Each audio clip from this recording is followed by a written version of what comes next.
Meninos, vamos continuar então. Então, quando a gente falou até agora, né, no vídeo anterior, na parte 1, a respeito do algoritmo de atendimento intra-hospitalar, e nós falamos até agora da abordagem, identificação precoce, chamei ajuda, cheguei no paciente, iniciei a manobra de reanimação. Então, coloquei a placa de acrílico, iniciei as minhas 30 compressões, né? Chegou alguém para me ajudar, a gente parte para a próxima letra do algoritmo, que é a letra B, ok? Que é a letra A, que é a abertura de via aérea. Nesse algoritmo também é mandatório a estabilização de coluna cervical, que nós só vamos realizar mediante situação de trauma, né? Caso contrário, a gente não realiza. Então, quais são as duas possibilidades de manobra de abertura de via aérea? A primeira é a inclinação da cabeça e elevação do queixo, né? Como a imagem está demonstrando. Então, esse pescoço, né? Esse queixo muito próximo ao tórax permite o fechamento da via aérea. Então, é fundamental, ó, tá vendo? Não existe passagem como existe aqui, ó. Então, é fundamental que a gente consiga elevar, né, essa estrutura do queixo e inclinação da cabeça para que a abertura ocorra e que o fluxo aéreo consiga ser funcionante. A única questão é que eu não posso usar essa manobra, que é a chin lift, também conhecida como chin lift, em situações de trauma, porque essa manobra não me permite nenhuma estabilização de coluna cervical, ok?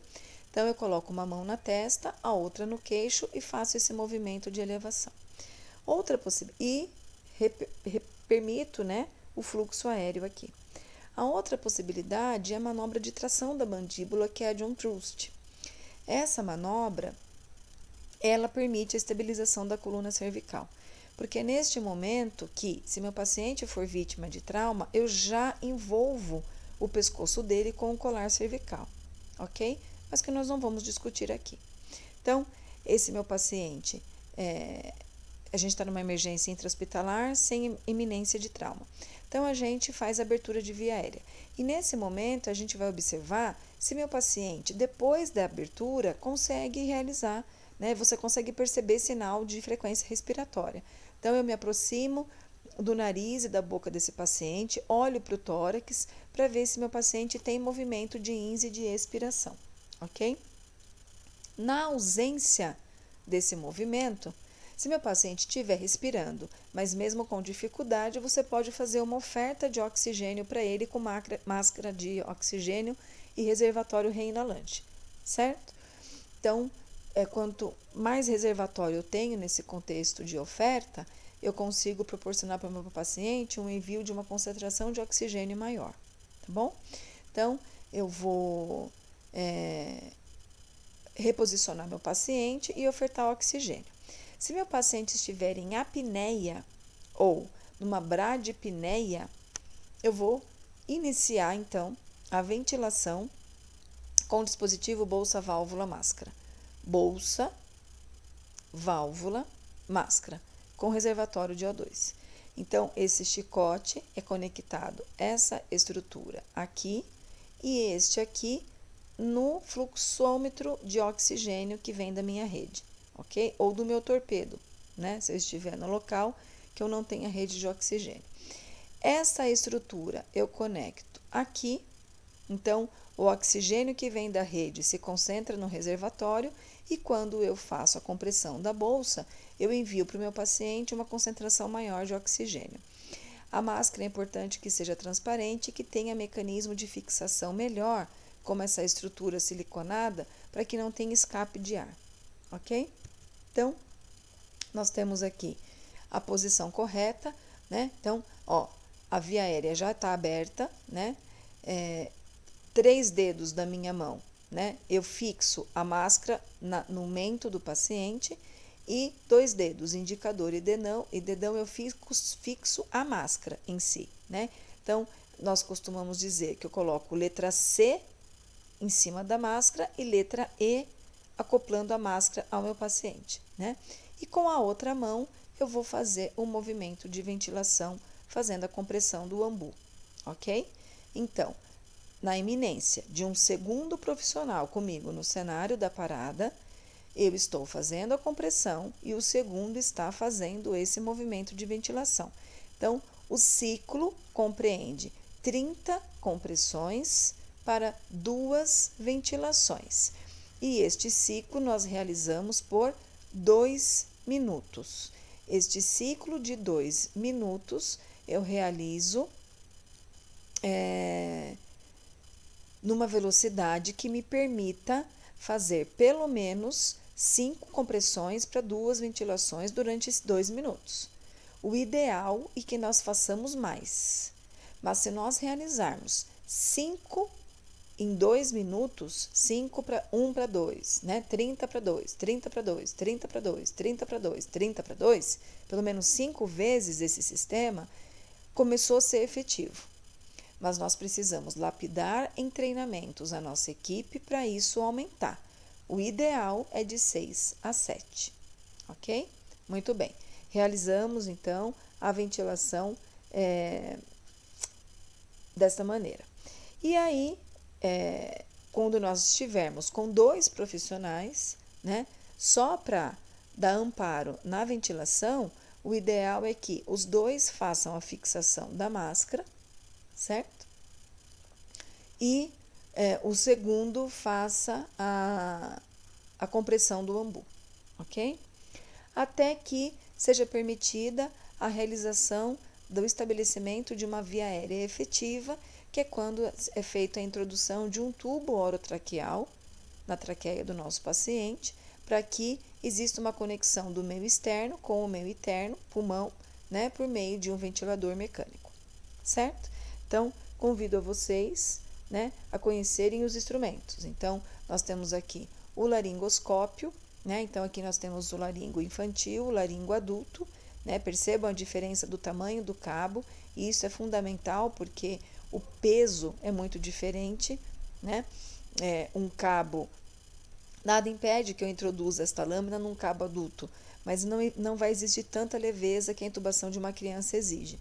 Então, o cabo pequeno é para intubação de criança, ok? E este cabo de adulto. Então, nós temos lâminas de diversos tamanhos, certo? Como temos lâminas de diversos formatos, tanto a curva quanto a reta. Vai da opção do médico escolher qual ele quer, certo? Então, geralmente, a gente já conhece a equipe que trabalha e quando a gente vai montar a nossa mesa de intubação, raramente existe a opção de lâmina reta. Geralmente, os médicos gostam mais da lâmina curva. É introduzido uma pilha, então isso aqui é uma conexão que a gente faz rosqueando. Eu desrosqueio essa estrutura, né, e introduzo pilha aqui. Desrosqueio e introduzo pilha aqui. Esse laringo ele tem que ficar montado o tempo todo, meninos, certo? Então, na iminência de uma ocorrência de eu precisar usar, porque eu uso pilha? Porque aqui eu tenho uma lâmpada que ela precisa acender quando eu conecto esta lâmina aqui. Então, quando eu travo, a lâmpada acende para que quem for entubar consiga visualizar todo o percurso que o tubo precisa percorrer.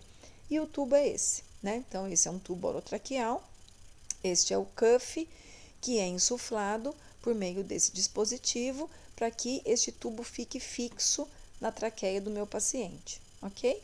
Em crianças muito pequenininhas, a gente não usa cuff, então a fixação tem que ser muito vigilante para que essa criança não perca o tubo, ok?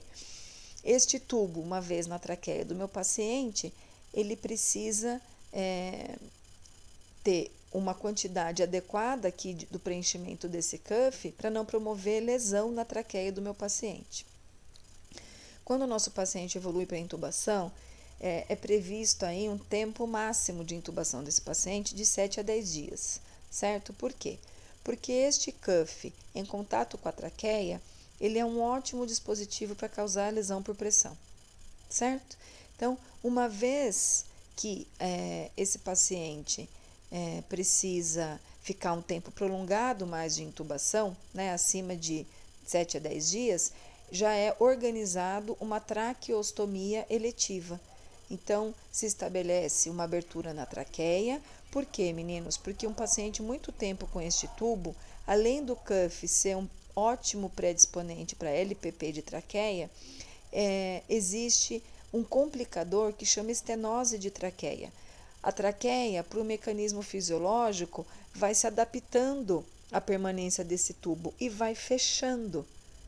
Então, a traqueia é estenosa, ela vai fechando, uma vez que, se esse paciente precisar, né, for retirado do tubo quando ele melhorar, ele não vai conseguir respirar sozinho. Então, é mandatório, né, que o paciente tenha que tem previsão de ficar um tempo entubado prolongado, tenha aí a realização da traqueostomia. E atenção, um paciente com COVID, a gente não estabelece a traqueostomia. É indicado permanecer esse paciente com um tempo com um tubo para evitar eliminação de aerossóis desse paciente, ok? Muito bem, então gostaria que vocês parassem um pouquinho a aula agora e fossem para o vídeo de intubação, tá? E no final da nossa aula vai ter um vídeo de intubação com o paciente COVID. Quero que vocês analisem a diferença entre eles, tá? Muito bem, então falamos do algoritmo letra C, falamos do algoritmo letra A e falamos do algoritmo letra B. Nesse momento, eu chamo a atenção de vocês para a seguinte questão. A letra D, que é o DEA, ele é o quarto na sequência do algoritmo. Mas se ele chegar na cena da parada precocemente, nós desfibrilamos esse paciente precocemente. Por quê? Porque se o coração do meu paciente para em fibrilação, se eu não desfibrilar, ele não volta a realizar um movimento de sístole e diástole. Ok? Então, o elo de desfibrilação elétrica automática. Então, nós precisamos promover, isso é um ritmo de fibrilação. O coração fica tremendo e não consegue restabelecer o fluxo elétrico adequado para sístole e diástole. Então, eu preciso projetar eletricidade para que eu consiga promover a reorganização elétrica desse coração. Então, para isso, eu preciso de um DEA, né? O DEA, ele tem geralmente placas adulto e infantil. Chegando o desfibrilador, eu exponho o tórax da vítima, certo? Tomo cuidado para colocar as placas adesivas na maneira adequada. Lembrando que no hospital, em muitos hospitais, a gente não usa DEA, a gente usa o cardioversor mesmo, né? Então, DEA, qualquer profissional, qualquer pessoa leiga treinada pode utilizar. Cardioversor, somente o profissional médico, certo? Então, ele pega, nós colocamos gel nas pás, ele coloca uma pá em cada ângulo, né, desse tórax e projeta o choque, certo? Então, na hora de aplicar as pás, né, musiquinha bonitinha. Então, é importante para a gente não colocar as pás, tanto mecânica como essa adesiva, em cima de adesivos que tem a medicação, não colocar em cima de marca-passo, né? Ficar atenta para a possibilidade de má contato, tanto das pás quanto dos cabos todos. Se minha vítima estiver molhada de suor, né? Porque pacientes, dependendo do cenário, eles fazem uma sudorese importante. Eu tenho que secar esse tórax, certo? E pelos em excesso, eu vou queimá-los se eu tiver com a outra placa. Se eu tiver com a placa adesiva, ela não adere. Então, eu tenho que fazer uma retirada rápida, certo? Então, é importante que na minha sala ou no meu kit de emergência eu tenha lâminas para fazer essa tricotomia rápida. E a letra D é a avaliação neurológica e exposição, onde nesse momento você vai analisar, paciente já voltou? Eu já estabeleci cardio e respiratório? Estabeleci? Tenho padrão respiratório e cardio? Ok. Então, eu vou para a letra D, onde eu vou fazer a avaliação neurológica por meio da aplicação da escala de Glasgow, certo? E vou expor meu paciente para identificar se tem algum outro tipo de alteração e para realizar algum outro tipo de acesso ao meu paciente que tenha, por exemplo, precisando de um catéter vesical, né, ou de um catéter enteral. Então, é nesse momento que a gente faz tudo isso. Importante lembrar que na letra C também eu necessito de acesso venoso, né? Porque pensando num cenário hospitalar, eu necessito de um acesso venoso para que eu possa estabelecer a administração de medicamentos. E o medicamento de escolha nesse cenário é a adrenalina, certo? Então, a adrenalina, na presença do médico, ele vai dar a ordem da administração. Então, nós estamos lá na compressão cardíaca, o médico chega, dá a ordem de uma ampola de adrenalina, né?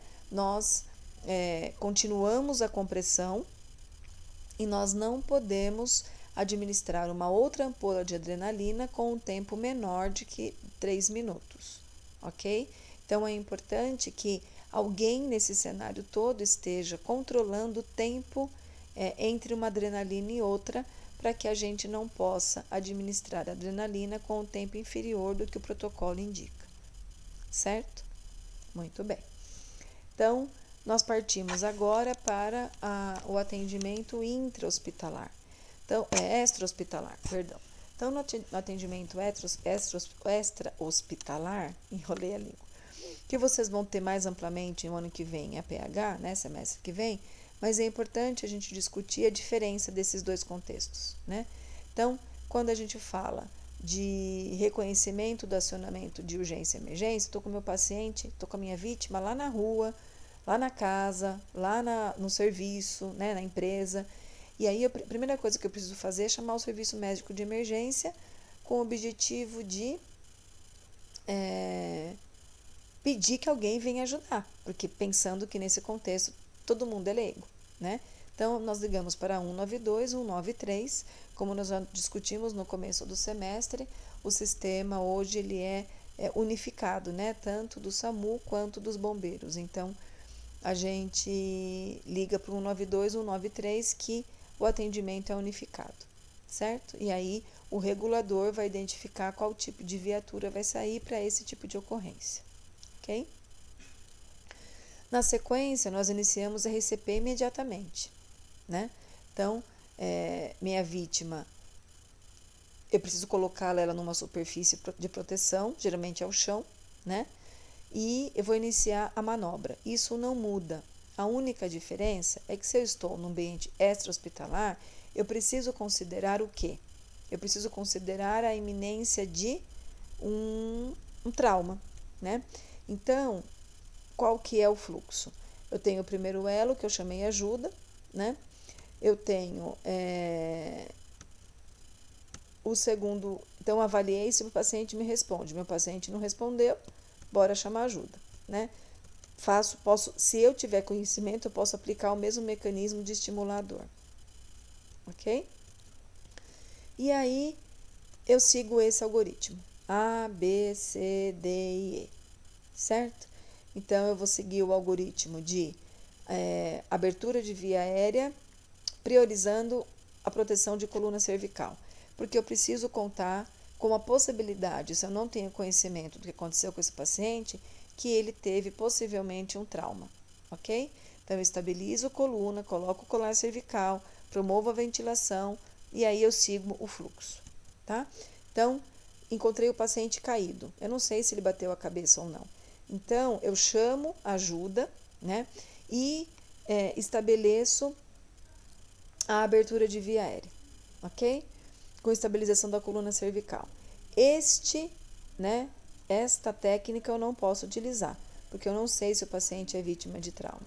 Então, eu preciso usar obrigatoriamente a manobra de tração da mandíbula, certo? Então, é nesse momento que a gente já coloca aqui o colar cervical, ok? Então, abrir via aérea, é importante que a gente verifique se o tórax do nosso paciente expande, né? Porque muitas vezes, apenas com a abertura da via aérea, eu já tenho o fluxo respiratório, né? Então, se meu paciente respira normal, a gente oferta oxigênio, né? Como a gente falou lá atrás. Se não, a gente vai ventilar dessa maneira. Então, lembrem novamente, olha, a técnica. 3 dedos na arcada, 2 dedos em cima da máscara e faça essa compressão, ok? Lembrando da importância de eu ter o dispositivo e, na chegada do serviço médico de emergência, estabelecimento de uma via aérea efetiva, ok? E aí eu vou para a letra C, né? Na letra C, eu vou verificar, então, a presença de pulso. Não tem pulso presente, inicia-se, então, a compressão cardíaca, né? 30 compressões cardíacas. Então, novamente, reposicionando a mão adequadamente, né? Aqui no chão faz muito sentido no atendimento pré-hospitalar, né? Só lembrando que o corpo do socorrista tem que estar um pouco mais à frente para estabelecer essa linha aqui, né? Com o ombro do paciente, ok? E aí começa-se as compressões. Então, no cenário pré-hospitalar, se eu tenho como ventilar este paciente, eu parto para a letra B, que é ventilação. Se eu não tenho como ventilar, eu fico na compressão. Porque entre uma lesão medular e um paciente com hipóxia, eu prefiro o coração funcionante, certo? Então, na eminência de eu ter um DEA chegando, lembre-se que quanto mais precocemente eu instalar um DEA, mais rápido e mais efetivo vai ser a minha manobra de reanimação. Ok? Então, retomando todas essas informações, certo? Como a gente já tinha discutido. E lembrar que na hora do choque todo mundo se afasta, certo? Ninguém fica perto do paciente no momento do choque, ok? O quarto elo é o transporte desse paciente, né?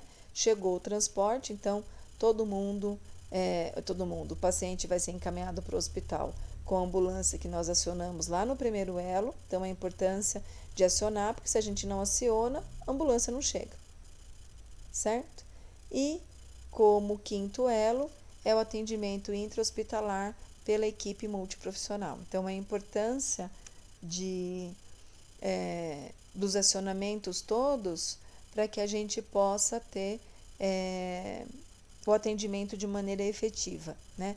A gente fala no cenário da emergência, gente, que nós não preconizamos o atendimento a qualquer preço. A gente preconiza o atendimento seguro para a equipe e efetivo ao paciente.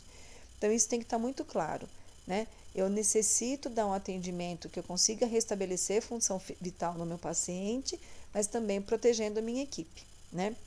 Eu acho que isso é bem importante vocês darem uma olhada nesse vídeo, quando é um vídeo pronto já de internet, mas que fala sobre a intubação com paciente COVID, ok?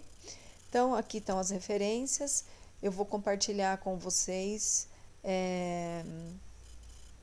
material atualizado da ARRA na sala virtual.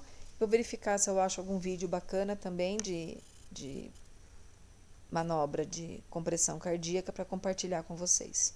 E eu fico à disposição para tirar dúvida, tá bom? Um abraço, meninos.